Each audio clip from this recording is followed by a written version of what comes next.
Hey guys, my name is Alex Pale, and welcome to my first real video.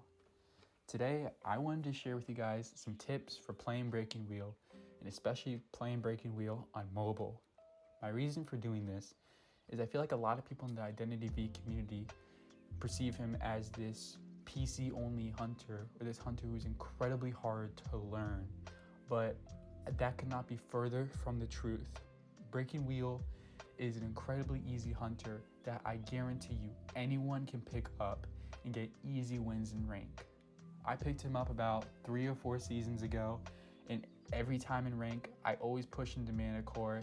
It's incredibly easy. It's something I usually do just in my downtime when I'm not trying to grind on Survivor rank.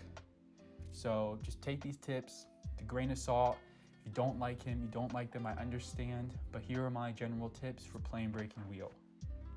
Now, just like every other hunter, pregame is incredibly important for Breaking Wheel.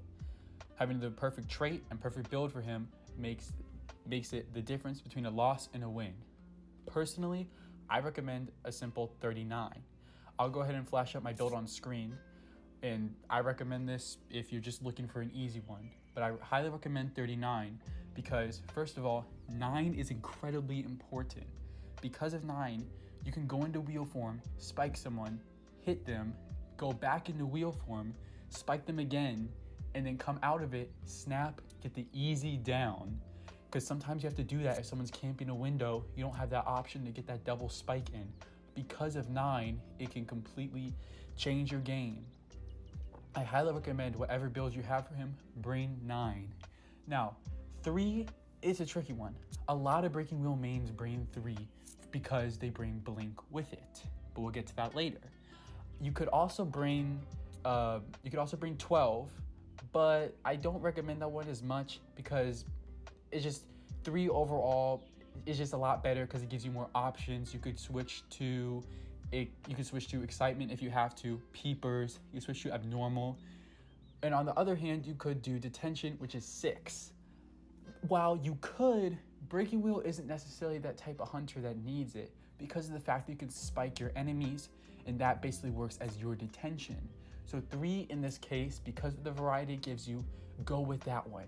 Now, for traits, I heavily recommend Blink. Now, I don't use it as much, and I'm not good with Blink, but it's probably his best trait. You're gonna wanna use that 90% of the time. And I say 90 because 10% of the time, which is usually if there's a forward in the game, and if you're like me and you can't really counter forward that well, then you're gonna wanna pick excitement, but then you can use that trait ability to go to Blink or Peepers or Teleport or whatever you need for that game. But that is my recommendation for the pregame. Now let's get to him in-game. Now, let's start with wheel form, since that's the form I highly recommend going into at the start of the game. What messes a lot of players up is his movement in this form. As you see, there are 2 arrow buttons on the side, and you have your big drift button on the other side. Basically, how this works is Breaking Wheel always moves forward. No matter what, he's always gonna go in a straight line if you don't touch him. But this is where your drift and your arrows come in. Your arrows aren't actually necessarily the way you control him. But the combination of the drift and the arrows is how you're going to get the most effective control out of Breaking Wheel. Every time you go right or left, you want to hit that drift button as well with it, because that drift button is going to give you a lot more control and a lot more movement with those buttons. Using the drift with it can make it easily to go through pallet, tight areas, or even hit a survivor. It is a lot more simple by using these as a combination. Now, it's gonna take a minute to get used to, as you're pressing 2 buttons basically to do 1 button. But after a while of doing it in quick matches, doing it in some practice, it won't even take a day, I promise you. But you will have it down. You will have Breaking Wheel's movement down. Now, the second tricky part about his movement is the speed boost button. The speed boost is very key to getting wins, because what the speed boost can do is it can allow you to camp and pressure a cipher. You can go off into a cipher, let's say a couple, inches away, and you can use that speed boost to get quickly back to the chair, so that way you can camp and go for any survivors that are trying to rescue. it's very important that you use this speed boost no matter how fast it is. The speed boost can even come in handy if you're having trouble hitting a survivor, because you can use the boost to be insanely fast, insanely quick, and get that easy spike off of. Make sure you always utilize the speed boost. Remember, the arrow keys are not as intimidating as it is. With the boost and the drift, breaking wheel is insane. And that's not even getting out with the side spikes, which is the ability you get at the first persona. That can make it so it counters window vaulting camping, basically. And you can hit a survivor while they're going through a window. It's incredibly key that it's ability that's incredibly crucial to your moveset, and you get it incredibly fast. So be sure to use it every time you're near a survivor. Remember, these controls are not as intimidating as they look, and I guarantee it, you can get good with it because they're simple, they're easy, and they're fun to use. The next thing I want to talk about is breaking wheel in its normal form. This is the form that's going to get you to down survivors. Now, the most important thing for early game is your traps. Good trap placement can be the difference between a 0 cipher kite and a 3 cipher kite. Always try to predict the survivor's movements. Be very patient with your traps. Remember, they move in an arc-like motion similar to bombs, so you want to be patient with them, because if you try to rush your traps, they will probably hit a higher ceiling or they'll hit a wall or something. Always, like if you see a survivor running towards a pallet, try to put your trap there because you can throw it across the map. It's very important to play mind games with breaking wheel so you can get that easy down and then you don't have much to worry about.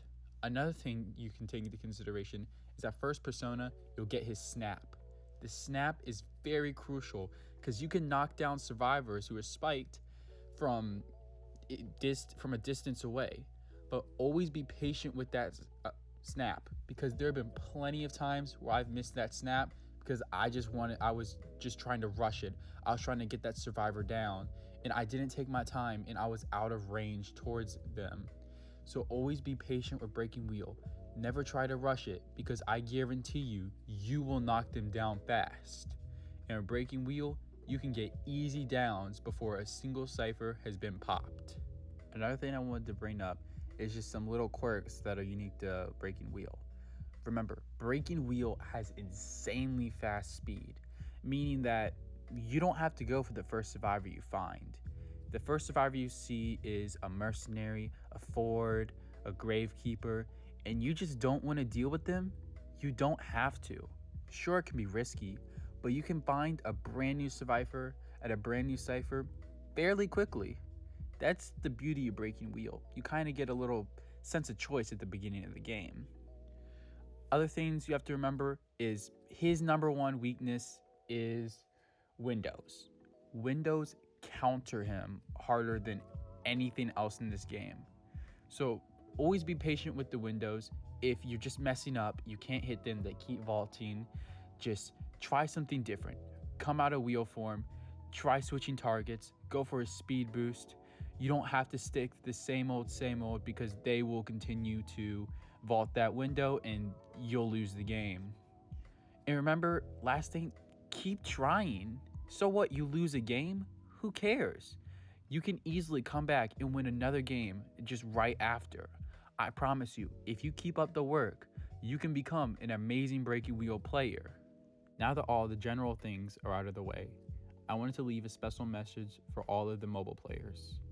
Remember, he is not as intimidating as he looks. A lot of people have this fear of breaking wheel is too hard to control.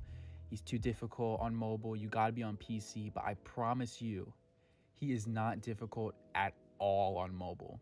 Personally, I think it's a cakewalk. And trust me, if I can play him, literally anybody can play him.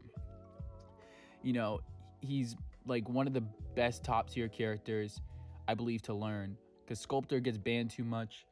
Dream Witch, I find her way too complicated. I don't know how you guys feel, but I think Breaking Wheel is that in between. He's not banned that often. He's fairly simple, and I think you guys would enjoy him, and I'd love to see more love given to this character. This is all. Take it with a grain of salt. Have a good day. See you later.